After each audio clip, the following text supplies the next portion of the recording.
Welcome friends. जैसे कि आप लोग जानते हैं कि यूएस कंपनीज में इन्वेस्ट करने के लिए एनएससी एक्सचेंज ने अपना एक न्यू प्लेटफॉर्म स्टार्ट किया है, दैट इज एनएससी आईएफएससी। ये कैसे काम करता है, कैसे हम यूएस कंपनीज के स्टॉक्स को इस प्लेटफॉर्म के थ्रू खरीद सकते हैं, कौन कौन से टैक्स हमें पे करने होंगे, क्या इसकी कॉस्ट जो होगी as compare to INDmoney और वेस्टेड ऐप से कम होगी।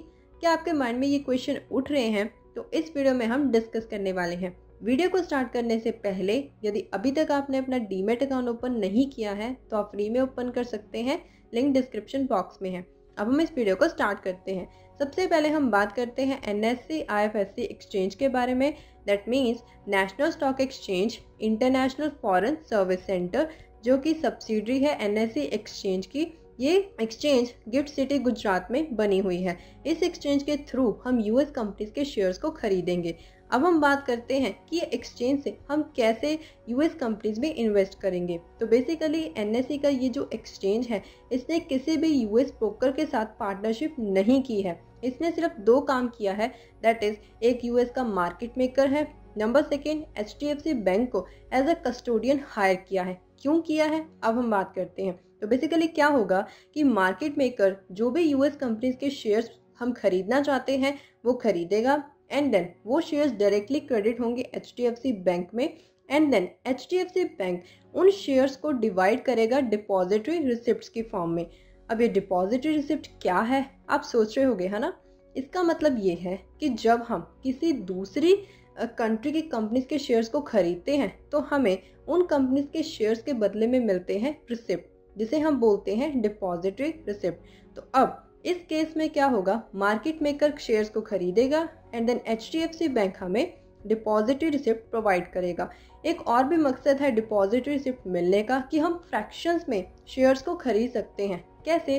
तो जैसे कि एग्जांपल लेते हैं, मान लीजिए आपको माइक्रोसॉफ्ट कंपनी का शेयर खरीदना चाहते हो, जिसका करंट जो प्राइस है दैट इज $286, जो कि INR में होता है 21,000। अब हम एक शेयर को 21,000 रुपीज़ देकर नहीं खरीद सकते, तो इसीलिए अब जो हमारा एचडीएफसी बैंक है वो क्या करेगा, माइक्रोसॉफ्ट कंपनी का शेयर खरीदेगा एंड देन उसको 26 रिसिप्ट्स में डिवाइड कर देगा और एक रिसिप्ट का प्राइस रखा जाएगा $11।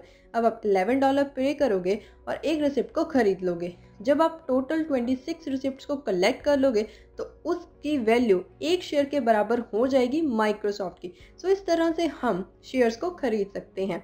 हम इसकी जो आईएनडी मनी और वेस्टेड ऐप की कॉस्ट है, जो कि काफ़ी ज़्यादा होती है, वो इस एक्सचेंज के थ्रू कम करेंगे। कैसे? तो जैसे कि आप लोग जानते हैं कि जब हम यूएस मींस आईएनडी मनी या फिर वेस्टेड ऐप के थ्रू हम इन्वेस्टिंग स्टार्ट करते हैं तो हमें चार्जेस पे करने होते हैं, लाइक ब्रोकर चार्ज, जो कि हमारा यूएस का ब्रोकर हमसे चार्ज करेगा। और जब हमें डिविडेंड्स मिलेंगे तो हमें डिविडेंड्स पे $25 का यूएस के टैक्सेशन के अकॉर्डिंग टैक्स देना होगा। नंबर थर्ड, जब हम विड्रॉ करवाएंगे हमारी इन्वेस्टमेंट्स को तो भी हमारा जो यूएस का ब्रोकर है वो हमसे कुछ ना कुछ परसेंट चार्ज करेगा। तो इन चार्जेस को देखते हुए भी हम विड्रॉ जब करवाना चाहते होते हैं तो करवा नहीं पाते। तो इसीलिए एनएससी एक्सचेंज ने जो अपने चार्जेस हैं वो काफ़ी ज़्यादा कम रखे हैं। एनएससी एक्सचेंज हमसे चार्ज करेगा 0.12%, वो भी अभी ज़्यादा है। एनएससी एक्सचेंज का कहना है कि जैसे जैसे ट्रेडिंग वॉल्यूम बढ़ता जाएगा वैसे वैसे वो अपने चार्जेस को कम करते जाएंगे। नंबर सेकेंड, जो आपका ब्रोकर जिसके थ्रू अपना डीमेट अकाउंट ओपन करोगे वो आपसे चार्ज करेगा।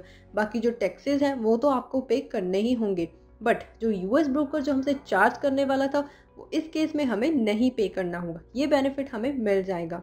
अब हम लास्टली बात करते हैं उन क्वेश्चंस के बारे में जो आपके माइंड में आ रहे हैं। नंबर 1 कि क्या हम सारी कंपनीज में इन्वेस्ट कर सकते हैं? नहीं, आप सारी कंपनीज में नहीं। अभी रिसेंट सिर्फ आप 8 कंपनीज जैसे कि Google, Amazon, Meta, Coca Cola, Walmart and so on, in companies में इन्वेस्ट कर सकते हो। धीरे धीरे ये काउंटिंग 50, 100, 200, 300 कंपनीज तक ले दी जाएंगी। नंबर सेकंड क्वेश्चन, क्या टाइमिंग्स होगी ट्रेडिंग की? तो टाइमिंग्स होंगी 8 PM से 2:30 AM। नेक्स्ट क्वेश्चन कि क्या डीमेट अकाउंट ओपन करने के लिए हमें पहले ये देखना होगा कि हमारा ब्रोकर जो एनएससी एक्सचेंज के साथ लिस्ट है या नहीं? यस, आपको सबसे पहले ये ध्यान रखना होगा कि जो भी आपका ब्रोकर है वो एनएससी आईएफएससी के साथ रजिस्टर होना चाहिए। यदि वो रजिस्टर नहीं होता तो आप इस प्लेटफॉर्म के थ्रू ट्रेडिंग नहीं कर सकते।